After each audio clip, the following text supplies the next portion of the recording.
કતારગામમાં મહિલાએ ગળે ફાંસો ખાધો। મૃતકના ભાઈએ કહ્યું, મારી નાની બહેનને દહેજની માંગ કરીને ટોર્ચર કરીને મારી નાખી હતી। સુરતમાં સાસરિયાના ત્રાસના કારણે વધુ એક પરિણીતાનું મોત થયું હોવાનો આક્ષેપ સામે આવ્યો છે। કતારગામમાં રહેતી પરિણીતાએ ગળે ફાંસો ખાઈને આપઘાત કર્યાની ઘટના સામે આવતા પોલીસે તપાસ કરી છે, જ્યારે સાસરિયા પક્ષ દ્વારા સતત તેને માનસિક ત્રાસ ગુજારવામાં આવતો હોવાની ફરિયાદ પરિણીતાના પરિવારજનોએ કરી છે। મૃતકના ભાઈ સંદીપ કુમાર ખટીકે કહ્યું કે મારી બહેન ઉપર આ લોકો સતત માનસિક ત્રાસ ગુજારતા હતા। આજે તેને 7 વર્ષની દીકરી છે। મારી બહેનને બીજું સંતાન પુત્ર થાય તેના માટે તેની નણંદ તરફથી તેને ખૂબ ત્રાસ અપાતો હતો। પતિ દ્વારા વારંવાર આર્થિક મદદ માટે રૂપિયાની માંગણી કરવામાં આવતી હતી। મારી બહેન ખૂબ જ ભોળી છે, તેની એટલી હિંમત નથી કે પોતાનું જીવન ટૂંકાવી શકે। અમને શંકા છે કે મારી બહેનની હત્યા કરી નાખી છે, એવું તેના ભાઈએ જણાવ્યું હતું। मेरा नाम संदीप कुमार है। मैं अमरपुरा राजस्थान का रहने वाला हूँ। सूरत में किस जगह पे रहते हो और क्या घटना हुई? सूरत में हम रहते नहीं हैं, हम अभी आए हैं। सूरत में मेरी बहन रहती थी, वो कतारगाम एरिया में उसका ससुराल था। वो इस दुनिया में नहीं रही तो उसके अंतिम विदाई के लिए आए, लेकिन यहाँ आके पता चला कि उसको 1 साल से टॉर्चर किया जा रहा था।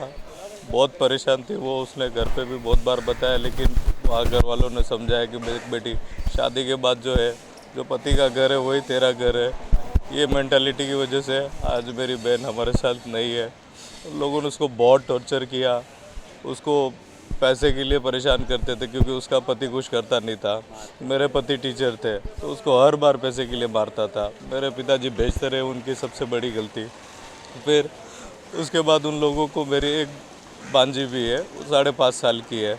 उन लोगों को उससे एक बच्चा चाहिए, बोले कि हमारा वारिस नहीं है। तो उनकी एक उदयपुर वाली लड़की है, बड़ी लड़की, उनका संगीता नाम है।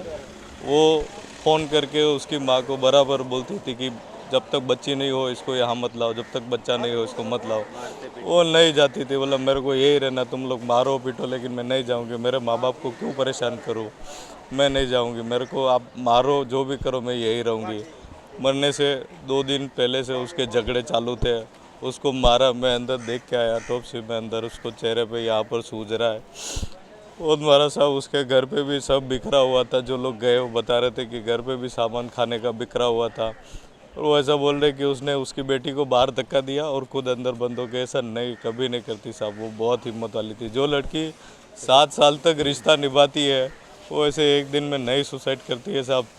उसको सुसाइड करवाया गया है, उसका मर्डर किया गया है, क्योंकि कोई भी सुसाइड ऐसे नहीं करता है साहब। किसी के मन में मरने का विचार तब तक नहीं आता है जब तक वो इस हद तक, यहाँ तक नहीं भर जाता है साहब। तो मेरी बहन तो ऐसा करती भी नहीं थी।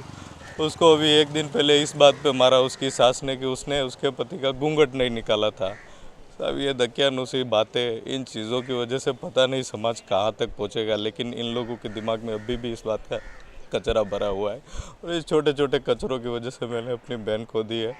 मैं सबसे यही कहूँगा, अगर आपको आपकी बेटी आपको आके बोलती है कि उसका ससुराल वाले पैसे मांग रहे हैं, तो उसको पहली बार में मना करके अपने घर पे बिठा लीजिए, आपकी बेटी आपके पास रहेगी। अगर वो आपको आके बोलती है कि वो बच्चे के लिए परेशान कर रहे हैं, उसको बच्चा चाहिए उनको, वो आपकी बेटी से नहीं बच्चे से प्यार करेंगे। अपनी बेटी को अपने पास रखिए, वो ज़िंदा रहेगी तो ज़्यादा अच्छा रहेगा। मैंने अपनी बहन खोई है, मैं नहीं चाहता कोई भी बाप अपनी बेटी को, कोई भाई अपनी बहन को, ऐसे लोगों, ऐसी छोटी सोच वाले लोगों के चक्कर में साहब। मेरी एक ही दरख्वास्त है अभी गुजरात सरकार से और गुजरात पुलिस से, मुझे इनके ऊपर पूरा भरोसा है कि ये हम लोगों को पूरा न्याय देंगे। मुझे पूरा भरोसा है इनके ऊपर, कोई न्याय दे ना दे, लेकिन हमारे देश का जो मीडिया है, हमारे देश की जो पुलिस है और हमारी जो सरकार है, वो ऐसे लोगों के खिलाफ सख्त से सख्त कार्रवाई करेगी। ऐसे लोग खुले नहीं घूमने चाहिए साहब, नहीं तो किसी दूसरे की बहन बेटी की ज़िंदगी बर्बाद करेंगे। हमें न्याय चाहिए। मेरे को अंदर एटोप्सी में लेके गए, मैंने बहन की बॉडी लेने से मना किया साहब। बहन तो चलेगी, बॉडी ले जाके कहाँ लेके जाऊँगा।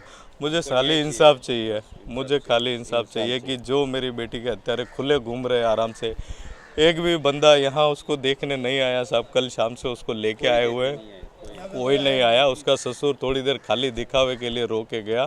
ना उसका पति यहाँ आया, ना उसकी बेटी को यहाँ भेजा उन्होंने, ना उसकी सास यहाँ आई, ना उसकी ननंद जो थी वो यहाँ आई। कोई नहीं आया साहब। इतने ही अच्छे लोग थे, इतना ही सब कुछ था, तो यहाँ एक बार आते उसको देखते। भले ही उसके अंदर आत्मा नहीं थी पर शरीर था साहब। उसको भी कुछ लगती होगी। मैं उसका भाई हूँ। हम लोग बाहर से कम 12 घंटे भूखे प्यासे ट्रैवल करके आए, फिर भी यहीं पर रहे थे साहब। नहीं कहते हमारा दिल था उसके अंदर साहब, इन लोगों का नहीं था साहब। बहुत बहुत गलत किया इन्होंने। पीएम रूप पे हो, क्या पुलिस से बात हुई है? बॉडी को लेके जा रहे हो अंतिम क्रिया के लिए, क्या कहेंगे? नहीं, अभी हम बॉडी नहीं लेके जाएंगे साहब जब तक उन लोगों के खिलाफ कार्रवाई नहीं होगी ना। हमारा पूरा फैमिली यहाँ पर है, मेरे सारे रिश्तेदार, हम सब राजस्थान से आए हुए हैं। और मेरा एक ही रिक्वेस्ट है साहब कि हमें खाली न्याय चाहिए, हमें कुछ नहीं चाहिए। बहन मेरी चली गई है, वो तो आप कोई भी नहीं दे सकता मुझे, लेकिन उस बहन के लिए एक भाई खाली न्याय की गुहार कर रहा है, उसको खाली न्याय दे दीजिए साहब। वो कुछ नहीं चाहिए मुझे।